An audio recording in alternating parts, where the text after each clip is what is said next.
Good afternoon, ladies and gentlemen, and institutional colleagues. As we pull up, I'm going to try to briefly explain to you how the Publications Office, how the Publications Office of the European Union is trying to empower multilingual content, and most importantly, contribute to the digital economy.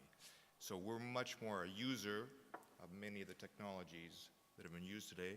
I would not say we're an advanced user of machine translation, and I'll explain to you why in a second. A brief reminder of what the Publications Office is. Can I put this in full screen? Is it on full screen? Okay. We are an interinstitutional office managed by our customers. Our customers are the authors of the content for which we provide content management services, so the 7 major institutions of the European Union. We are governed, or we are supervised by a management committee which is represented by the Secretaries Generals of the Parliament, the Council, the Commission, the 2 courts, the Court of Justice, the Court of Auditors, the Committee of the Regions, and the Economic and Social Committee, and including the European Central Bank. They sit on our board as a non-voting observer, but they are also an important customer of ours. So what we do is we receive multilingual manuscripts from these customers, and you heard one of my colleagues from the Translation Directorate of the Commission this morning participate in a panel. You heard also some additional information about the IATA database from the colleague of the Translation Directorate of the Parliament. And in fact, I can confirm that the Publications Office, our proofreaders, are a big user of the IATA database, almost, I think, roughly 8 million terms covering EU subject matter. Because these are very practical tools, and I go back to my intervention just made previous to me. We are always looking for tools that improve our productivity because the pressure on us is time to publish. Even though we are a civil service and we're not open completely to market pressures, in the case of publishing the Daily Official Journal or the European Court of Justice case law, they have to come to us, so in some sense we have a monopoly position and we publish. But all other publications, these institutions do not have to come to us. So we actually have to have and create a behavior of a private sector, service-driven company in terms of delivering high quality at very competitive prices and in a time to publish scenario which is acceptable to the customer. The very first and minimum service that we provide is identification. So we have arbitrarily defined that what we deal with is content which is applied an international recognized identifier. From there, we proofread the manuscript. So this is in multiple languages, and we proofread last year approximately 2.3 million pages.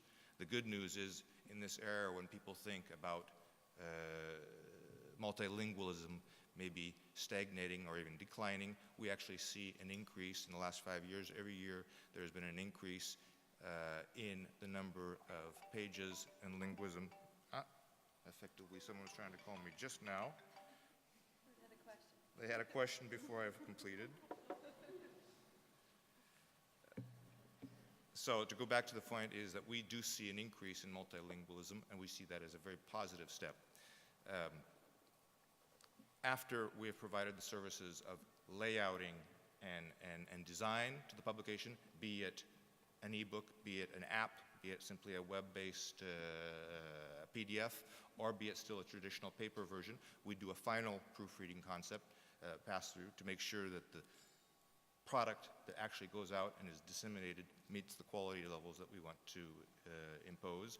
And we don't arbitrarily impose quality levels. We work with our management committee, with our customers, to develop really stylistic and linguistic guides. So in fact, it's a little bit the McDonald's approach or a franchise approach, we want our franchisees, the customers, the institutions, to respect certain linguistic and quality guidelines. One, because it's aesthetically pleasing, and we want to have a very high level of aesthetically pleasing content which is available in the marketplace.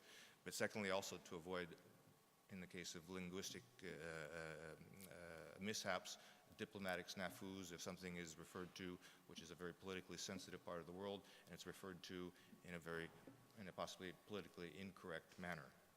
And after that, we give historically the pass for press in the olden days when things were paper, but now we give the pass for production, where the dissemination is essentially in a digital format available across a variety of websites, which I'll show you in a second, across a variety of formats. So we do everything from paper to apps to audiovisual.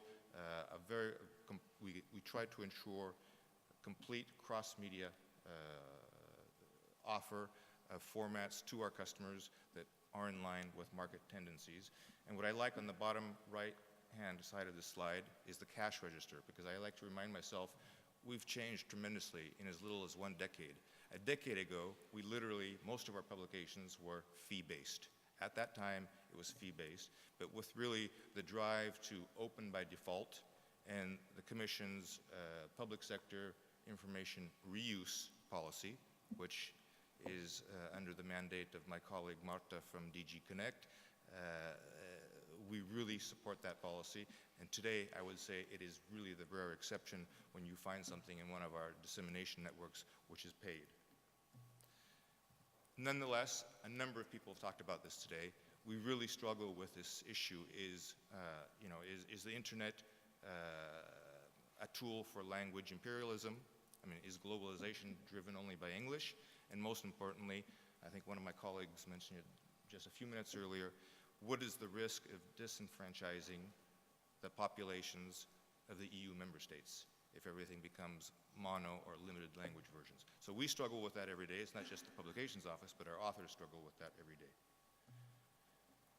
The main multilingual public websites that we try to ensure, and I think this is really something important, and it leads to our vision of the future and how the Publications Office can contribute to empowering the content that we manage to contribute to the digital economy in Europe. I've listed the websites in the ranking of their annual monthly visits. You can see in the smaller text. So the most predominant website is Yearlex. It is published, all the information is available in all 23 languages of the European Union. Next, in terms of number of average visits per month, is Tenders Electronic Daily, which is the European public procurement website. So we have public procurement, which is the source comes from the European institutions. All of these calls for tender are published in all 23 languages of the European Union. And then we have published call for tenders from the government and municipal entities of the EU member states. Those call for tenders are in the member state language, but we do summaries of these call for tenders in actually 24 languages, including Gaelic. We do actually the summary of the call for tender in Gaelic for Tenders Electronic Daily. The Cordis website, which follows community research and development information results, is available in 6 languages. The famous 6 that were referred to in some other panel sessions, it's the old Pareto principle, they represent nearly 80% of the population of Europe. It's a cost-benefit trade-off that we have taken together with our customers that's the economic realpolitik of ensuring multilingualism. And finally, we have EU Bookshop, which has general purpose publications, anything from an institution's annual report to maybe documents or publications on policy guidelines. And that is available in all 23 official languages. Most importantly, I referred to the open by default principle, or public sector information reuse. The most recent site that we've opened, which was mentioned on a number of occasions this morning, is the European Union Open Data Portal. We operate it, we're the back office service provider, if you will. Again, the policy-making institution which is responsible for open data is my colleague Marta and her colleagues from DG Connect. Our vision of the future is really where I see our contribution to enhancing the digital economy. What we really are trying to develop, and I'm very happy to be in the presence of the architect of this vision. I'm not the architect, I'm just a salesman, but the architect is among us, and if you have questions, I will introduce you to him later, is to have a unified repository of all the content that we work with, all this content that has an internationally recognized identifier, so that the content and its associated metadata is managed in one unified repository. Our internal code name is the seller, and the thinking is really that it's a structured, organized cellar, like a very nice wine cellar, and not the cellar that I have in my house, that maybe most of you have in your houses, where you just dump things that you don't know where they fit in the living room or dining room. So it's not at all a disorganized cellar. It's a well-lit, well-structured, well-organized cellar. And by having that type of a unified repository, we believe that we can guarantee better access in the future, and this access is driven by our deployment of semantic technologies. So that's where we see a real benefit to ensuring multilingualism. By deploying semantic technologies, we're better able to assure access to this content that we're managing. Again, linked back to public by default, we're better able to contribute to the resource, or the reuse, the free reuse of this content. And again, I emphasize that it should be free and accessible for all, including the private sector who wants to use it for profit benefit. So we have no philosophical problem that information that we are publishing, that we are managing, or that we are curating is available to the private sector for profit purposes. And the third important aspect of this vision is that we preserve all this content and metadata over the long term. And I think what's linked with this notion of preservation, long-term preservation, is that we can establish ourselves as the trusted source, that if you get the information from us, you know it's authentic and you can rely on that information. Just this slide I'm going to pass through quickly, but I consider that our activities in cataloging and metadata creation are really some of the core but unseen services the Publication Office is focusing on. And we continue to try to develop these skills because we see these are the real skills in making sure that the publications that we are trying to disseminate are really visible in the global context. And again, I was very, very happy to hear one of the participants in a panel this morning recognize the value of Eurovoc. I consider Eurovoc as the real crown jewel of the Publications Office, because this multilingual thesaurus of nearly 7,000 concepts available in 26 languages, and all semantically driven by semantic web standards, is what allows ultimately all this content to be searchable and findable regardless of what language it's in. And again, I want to just a quick reminder, I think most of you know, you're much more technology oriented than I am.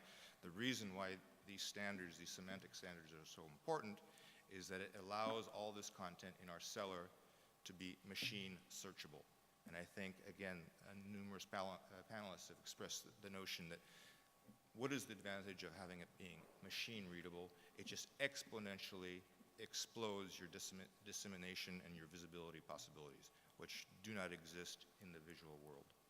And I'm also happy to say I know that CIPROS is very proud that MT at EC was the #1 download from EU Open Data Portal. In the top 5 downloads also is our own Eurovoc thesaurus. So these are tools that are very, very important in helping to preserve and promote multilingualism.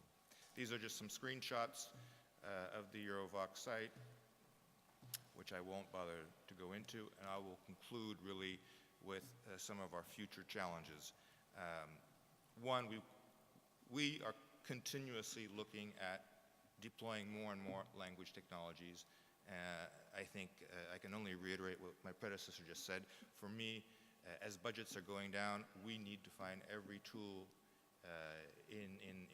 available in the market that can help us increase our productivity. The faster, the quicker, the more efficiently we can treat the massive amount of publications that we are challenged with producing, the better it is for us. So we're constantly looking at using that. One example is, years ago we created a tool for the official journal called OJ Format. It's focused on concordance and formats, making sure commas are commas in the right place, or not semicolons, or that in every language version of the official journal, the same content is on the same page, regardless whether you're looking at the Latvian edition or the French edition. That's very important in the legal community. We are now deploying that. We've modified that tool to apply it to case law of the European Court of Justice. That will be operational in 3 months' time, by this summer.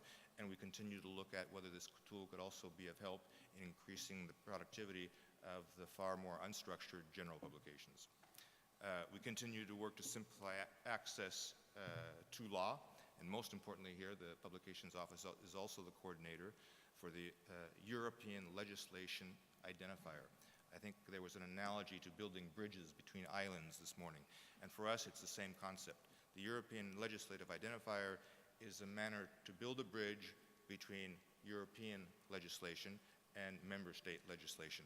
So we are actually managing that process, and that's very important for us. I will only reiterate the importance of standards. Many people have mentioned it this morning, in particular for public procurement in Europe, because that really can help drive the digital economy.